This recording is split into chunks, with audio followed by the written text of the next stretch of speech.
This is America's Roundtable from Washington, D.C., an initiative of the U.S.-based think tank, the International Leaders Summit. I am Joel Sami, your co-host, joined by Natasha Srdoc, economist and co-founder of the International Leaders Summit. You can subscribe to America's Roundtable on Apple Podcasts and via YouTube on International Leaders Summit. America's Roundtable brings together leading voices from business, government, media, and the public policy arena. We thank you for tuning into America's Roundtable. This weekend on America's Roundtable, we're truly honored to welcome two great American patriots and principal leaders, Scott Taylor, a Republican leader from the Commonwealth of Virginia, and Kellyanne Conway, counselor to the President at the White House. America's Roundtable this weekend begins with our special guest, Scott Taylor. We will hear of the inspiring story of how Taylor overcame real challenges during his younger years and the significant odds against him to become a Navy SEAL. Taylor sustained serious injuries on a combat mission during Operation Iraqi Freedom. When he returned home to America, Taylor became successful in real estate and used a GI Bill to receive a degree in international relations from Harvard. After spending time as a legislator in the House of Delegates from 2013 to 2017, he accepted the call to run for the U.S. Congress in 2016 and defeated a 16-year incumbent. He faithfully served in Congress. At the International Leaders Summit, we also cherish the moment when remembering Scott Taylor's visit to Israel and specifically Judea and Samaria, also known as the West Bank, and his important speech delivered at the Jerusalem Leaders Summit, affirming America's ties with Israel based on shared values and principles, and speaking about the importance of peace through strength. The 2018 election cycle was a close race, which included millions of dollars of outside Democratic spending. Today, Scott is with us after winning the Republican primary in Virginia's 2nd District and is determined to win back the seat from the Democratic representative and to advance principled conservative solutions. At America's Roundtable, we are honored to welcome a great American patriot, Scott Taylor. Welcome, Scott Taylor. Welcome, Scott. Thank you so much for having me. It's great to be with you guys, as always, and your listeners.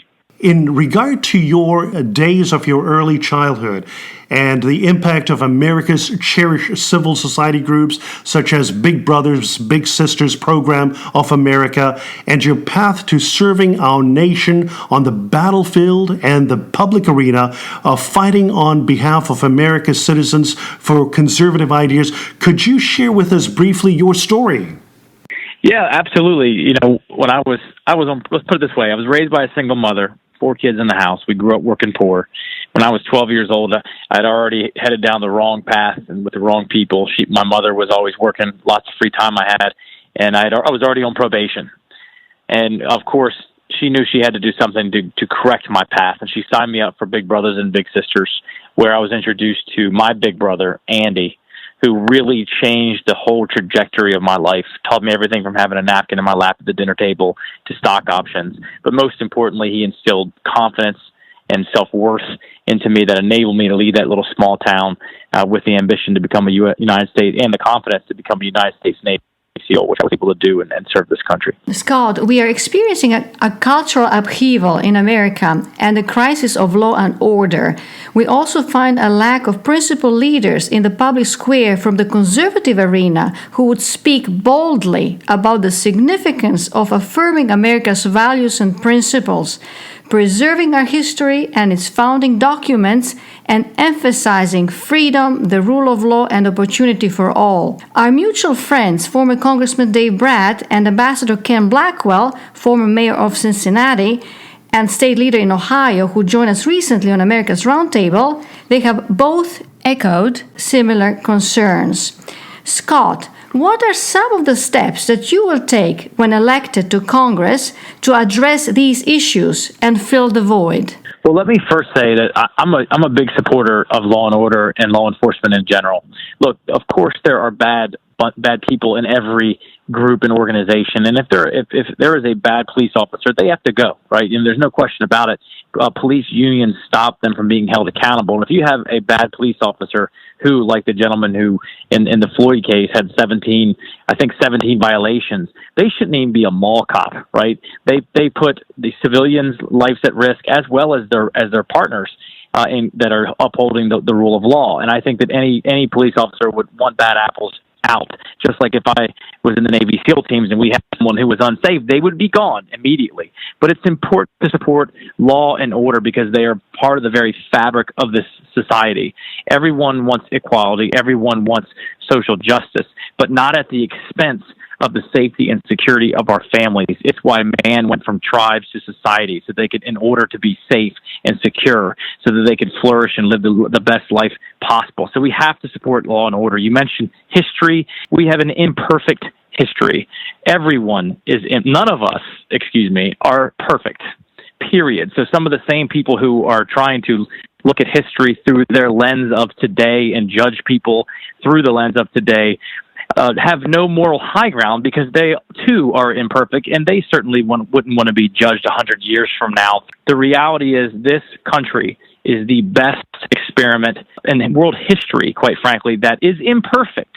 But in this country, unlike most countries that exist today, and certainly the vast majority of countries and states and city-states throughout history, we can improve. We can improve and change and come together and create a more perfect union.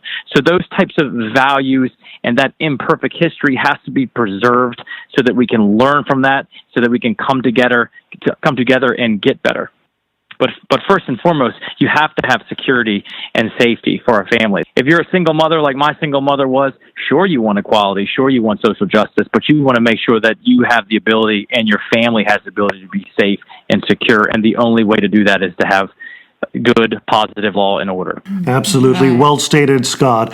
On the theme of affirming the principal policy, peace through strength, and curtailing the impulse to wage endless wars, and let me just quote for our listeners President Trump and his quote at West Point. I quote, "We are ending the era of endless wars. In its place is a renewed, clear-eyed focus on defending America's vital interests. It is not the duty of U.S. troops to solve ancient conflicts in a faraway land that many people have never heard of. We are not the policemen of the world, but let our enemies be on notice. If our people are threatened, we will never hesitate to act. And when we fight, from now on, we will fight only to win. As MacArthur said, in war, there is no substitute for victory," unquote. Scott, what are your thoughts about the efforts to withdraw troops from Afghanistan and Germany, and the new positioning to address the emerging China threat with allies including India, Australia, Japan, and the United Kingdom?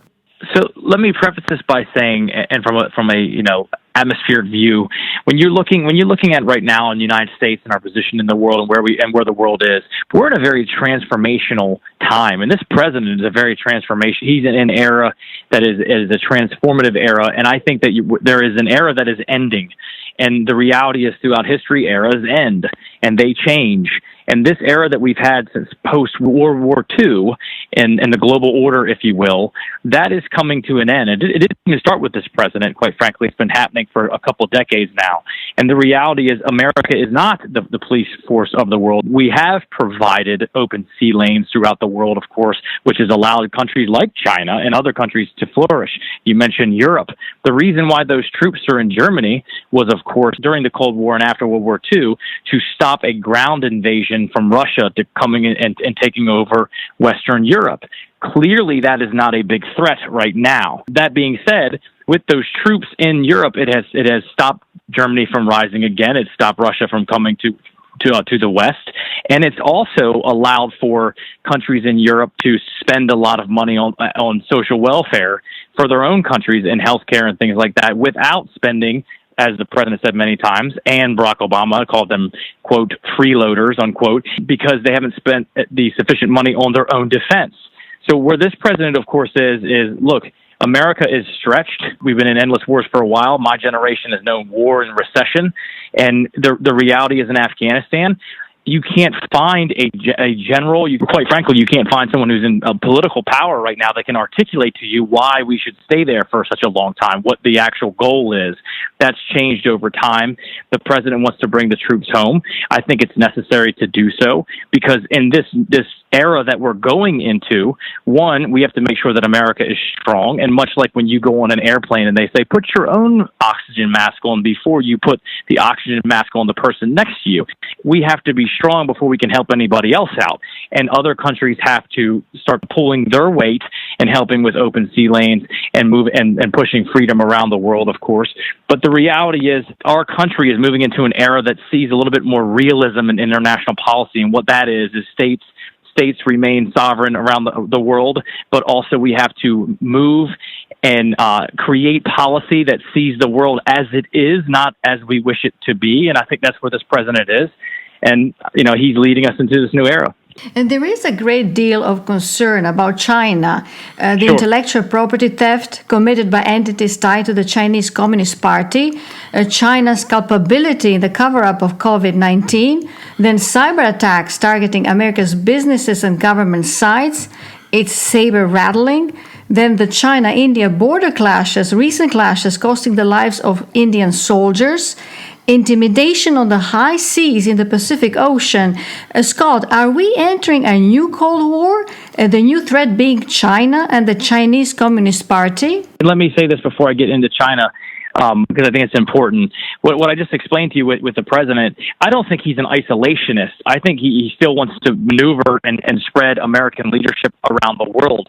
You mentioned China. They have stolen intellectual property. They've had this, one of the largest wealth transfers, quite frankly, in world history. Part of that from them cheating. They have been aggressive towards their neighbors as they've projected outwards. Of course, I've been in India. I've been in Indonesia speaking to the Minister of Defense. They're worried about China trying to put them under their thumb. I think it is important for America to help our allies there in the Southern Pacific to not allow for them to be under the thumb of a rising China. We also have to hold China accountable. We also have to make sure that our supply chains come back here. The fragility of our supply chains have been very much exposed during COVID, whether that is the active ingredients and the majority of drugs that are made in the world, or PPE, emergency medical supplies that are in China. We got to bring those supply chains back here, which is something that I think the president is very supportive of. There's no way that this country should ever be reliant on another country, let alone China, for life-saving drugs. I do think that we should support our allies in India, the largest democracy in the world, to make sure that China's aggression doesn't stand. I think that we can back them up. We have a great relationship with the Indian people, and we should strengthen that relationship. We should strengthen not just on land, but also with their Navy, so that they can help create and keep those sea lanes safe and free in the South China Sea and elsewhere. Absolutely. Scott, you mentioned briefly on bringing supply chains back to the United States. And in that light, what are the significant examples of America's important progress made through the difficult season of COVID-19? So what have we learned and how do we prepare for the fall season? There's some interesting things that have come out of this. I've read this book about the 1918 pandemic, and things like these pandemics, they change the world and they change the way that we deal with things. And a couple of the positive things that have come out of this actually is, number one, things like telemedicine in healthcare, right? That technology's been around for quite some time, but because of the bureaucracy and the inability to reimburse for that, you haven't been able to use telemedicine because you couldn't reimburse. So if you had a chronic injury or something like that, you could just see your doctor via online, of course, so they can check on you and don't necessarily need you to get in your car and make an appointment and drive to the doctor's office. And as you can imagine, you can extrapolate the reduction of cost across the whole system, and it's a lot. So technology is being able to be fast-tracked through and reimbursed that are better and cheaper for healthcare is one of the positive things. I will say that one of the things that's been exposed, it's positive that it has in fact been exposed. It's bad that we are reliant on China with like the active ingredients in medicines, where China, what they did essentially was, for example, they flooded the world market in cheap active ingredients for medicines, like generic drugs wise, like Tylenol, all those generic drugs, the active ingredients in them. They flooded the market, put the manufacturers out of business in the United States and Europe, and then they raised the prices once they were out of business. So those types of things we have to get back. And under our leadership in the 115th Congress and the tax reform, when we created these opportunity zones around the country, you have these great places that have great tax benefits that states can further incentivize manufacturers to use those opportunity zones to bring some of the supply chains back here to America, or incentivize companies that you're seeing, for example, like Toyota or BMW, who have factories in the United States, which is called reshoring. They're right there closer to the market, but that creates a lot of American jobs, of course. So I will say that there's been a disparity when you talk about COVID and how it's handled with Republican governors and Democrat governors.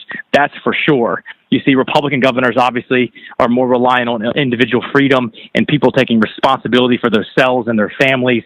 But then you have Democrat governors who are essentially tyrants in some respects and forcing mandates on people, forcing economic carnage on small businesses. Meanwhile, example in Virginia would be here. They're just shut down all these small businesses. Meanwhile, you see Home Depot and Lowe's parking lots completely full. And so it's just a very unequal application of enforcement, a lot of hypocrisy. You've essentially had a voter guide around the country. When you look at New York, when Governor Cuomo sent people back into nursing homes who were COVID positive without giving them the required PPE and no-touch thermometers, and not getting them to hospitals when they were sick, it essentially led to a lot more unnecessary deaths in nursing homes and some of our most vulnerable populations. And you've just seen governors like DeSantis, who have taken a much better approach of this, protected the most vulnerable, helped shut down things only when it was necessary, when there were surges, but also allowed for people to be free and not lose their livelihoods. And so there's definitely some lessons learned out of this thing for sure moving forward. We do understand it a little bit better. So if there is a second wave, we hopefully will be a lot more prepared. But I'm still very concerned by a lot of these Democrat governors and how they're handling this stuff and being very oppressive to their people. One of the things, Scott, that we've been noticing here in the United States as we lead up to November 3 is that Governor Mike Huckabee and a team of others have been concerned about those on the center-right, conservatives that have not yet registered to vote. And apparently, according to Governor Huckabee, there's some 25 million that are not registered to vote. What would your message be to leaders across the center-right, the conservative movement, church leaders, about this great missing link that we have with conservatives concerned about what's happening in America, yet not engaged to vote? My message is very simplistic yet profound. This country is run by the majority of the people who show up. Period. Absolutely. So if you are not registered to vote, if you're sitting out elections, not even big elections, but even small elections, you're contributing to the erosion of the values that you do support. So you got to get registered. You got to get out there to vote. There has to be active initiatives to register people and get them out to vote in local elections and off-year elections, because the reality is politics and elections are cyclical. They run on momentum. So if there's a massive momentum shift in an off-year election, that can absolutely contribute to a big presidential election, if you will, and that goes both ways. So again, this country is run by the majority of the people who show up. So we got to get everybody registered and get them out to vote. Indeed. And Scott, in regard to our final question here for this segment on America's Roundtable, from your vantage point, your experiences around the world, and even within our nation, what is your vision for America's future and the work in forming a more perfect union? Let me first say this. If you're around your neighborhood or a hotel or the Home Depot or wherever you are, and you just look around and look at the interaction between people, black, white, brown, gay, straight, Republican, Democrat, it doesn't really matter. The vast majority of people are Americans. They're good people. They're polite. They're not racist and, attacking people all the time. And so you just have this, you have media and politicians that sort of use those things to divide us. And that's just not who we are. So we need leaders who are willing to step up and talk about the things that are the best of us, quite frankly, and create policies that are the best of us. Looking at community policing is one, for example. When I was in Congress, we passed through legislation that was supported by both law enforcement and the Congressional Black Caucus that talked about more community policing, funding those programs to create more community policing, because defunding actually makes you less safe. More funding, which means more training and more safety. And so I just think we need leaders to step up that are more willing to that preach bring us together to come up with solutions that help move this country forward, and not the other way around, which is what you're seeing today. Thank you so much, Scott, for joining us on America's Roundtable. Thank you, Scott. I had a great time. It was always a pleasure with you guys. Scott Taylor served as a SEAL sniper in the U.S. Navy and then in the U.S. Congress. He won the Republican primary in Virginia's 2nd District and is determined to win his seat back in November. Thank you for joining us on America's Roundtable. America's Roundtable from Washington, D.C. is an initiative of the U.S.-based think tank International Leaders Summit. I'm Joel Anand, your co-host, joined by Natasha Srdoc, economist and co-founder of the International Leaders Summit. Subscribe to America's Roundtable on Apple Podcasts and via YouTube on International Leaders Summit.